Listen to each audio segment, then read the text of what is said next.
For thousands of years, ancient Egypt stood as one of the most powerful and mysterious civilizations on Earth.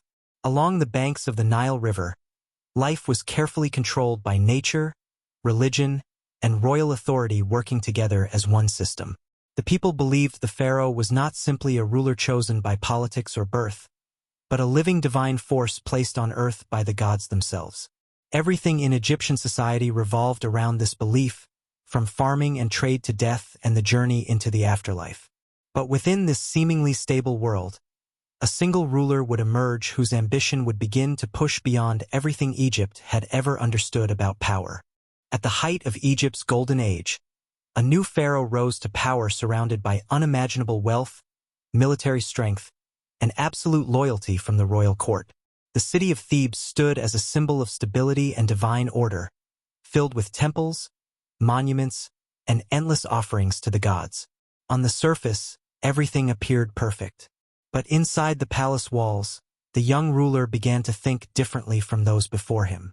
While Egypt celebrated tradition, he began to question whether tradition was enough to secure true immortality and lasting power. Egypt's military dominance stretched far beyond its borders, controlling trade routes and defending vast territories across deserts and foreign lands. Armies of disciplined soldiers, chariots, and commanders ensured that Egypt remained feared and respected. Yet as generals prepared for external threats, the pharaoh's attention began shifting inward. Instead of focusing on enemies outside the empire, he became increasingly focused on something far more personal: how to extend his influence beyond the limits of human life itself.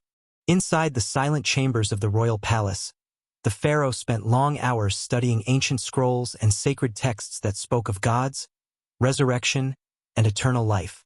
In traditional belief, immortality was something achieved only after death through divine judgment. But the pharaoh began to develop a dangerous idea. He no longer wanted to wait for the afterlife. He wanted to be worshipped in the present world as a divine being, not as a future spirit. Across the burning desert, massive statues of the pharaoh began to rise slowly from the sand, shaped by thousands of laborers working under brutal conditions. These monuments were not built for simple remembrance. They were built to reshape perception itself. Each carved stone face, each towering figure, was designed to make the pharaoh appear larger than human life, as though he existed beyond the boundaries of mortality and time. Temples across Egypt began to transform in ways that shocked even the most experienced priests. Sacred walls that once depicted the gods of Egypt, Ra, Osiris, Ammonius, were slowly altered. The pharaoh's image began to dominate religious spaces, appearing in places traditionally reserved only for divine beings. This shift was subtle at first, but its meaning was undeniable. The balance between gods and ruler was being rewritten. Within the hidden chambers of ancient temples, priests gathered in secrecy, speaking in low voices filled with fear and urgency. For generations, they had protected the spiritual laws of Egypt. But now, they were witnessing changes that threatened the foundation of their entire belief system. The idea that a living human could replace the gods was not just political. It was seen as a cosmic danger that could disrupt the balance of the universe itself. Deep beneath sandstone temples, away from royal guards and public eyes, scribes documented forbidden discussions and ancient warnings. These records were not meant for official archives. They were written in fear, carefully hidden in sealed chambers, as if preserving truth itself might one day become dangerous. In these hidden spaces, resistance to the pharaoh's transformation of Egypt slowly began to take shape. Across the empire, construction projects expanded at an overwhelming and almost unbearable scale. Entire communities were forced into labor, transporting enormous stone blocks across the desert under extreme heat. What began as religious monuments gradually turned into symbols of absolute authority. The pharaoh's vision was no longer just spiritual. It was becoming physical, massive, and unavoidable. In the crowded marketplaces of Egypt, the consequences of these grand projects became impossible to ignore. Food supplies began to shrink, trade slowed, and ordinary citizens struggled under increasing demands for labor and taxes. While the empire still appeared powerful from the outside, inside its borders, pressure was silently building toward collapse. Then came the moment that changed everything. In a declaration that would shock even his closest advisors, the pharaoh announced that his authority was no longer limited to kingship. He positioned himself as a divine presence on earth, not just chosen by the gods, but standing beside them in power and importance. This single decision marked a turning point in Egyptian history. Fear spread rapidly across the population. In a society built entirely on divine balance, even small disruptions to religious order felt catastrophic. Citizens began to wonder whether the gods were still in control of Egypt's fate, or whether something fundamental had been broken. The certainty that once defined their world began to weaken. Ancient rituals that had remained unchanged for centuries were suddenly rewritten. Ceremonies once dedicated to powerful gods were modified to include the pharaoh at the center.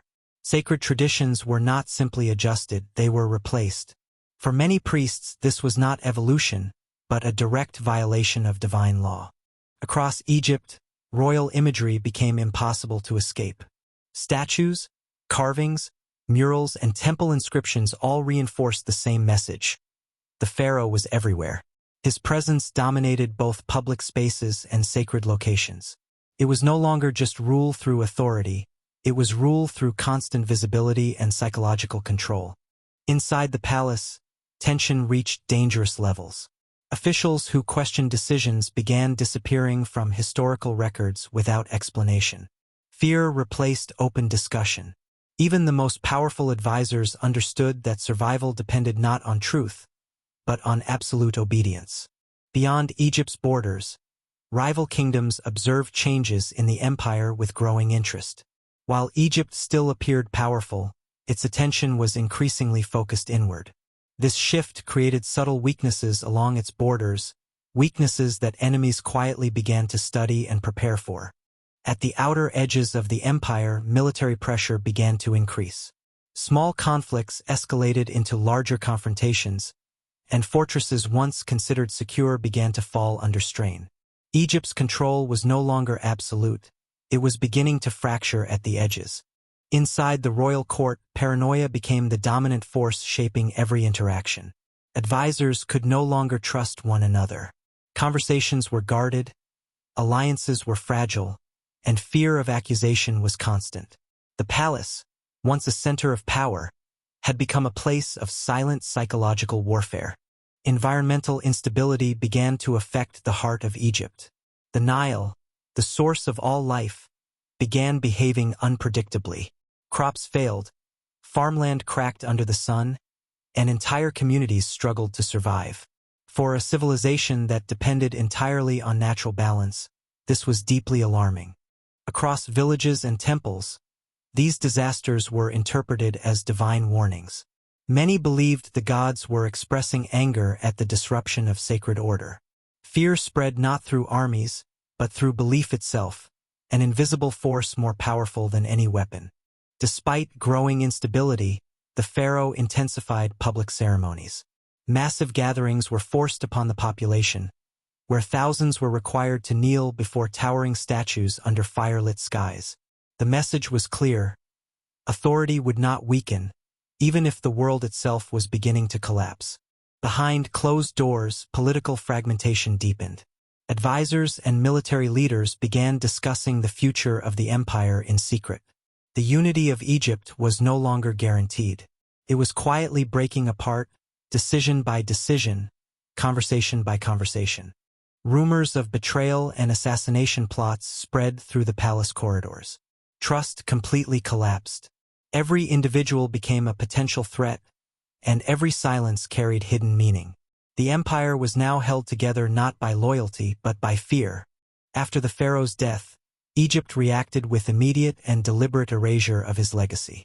Statues were destroyed, inscriptions were removed, and monuments were repurposed for future rulers. This was not simple succession, it was an attempt to erase a chapter of history entirely. Centuries later, archaeologists uncovered fragments of this forgotten reign beneath the desert sands. Broken statues, hidden inscriptions, and buried chambers revealed traces of a ruler who had once attempted to transcend humanity itself. And in those ruins, one truth became unavoidable. Egypt had not just lost a pharaoh, it had tried to forget him completely. Please hit the subscribe button for more. Thank you.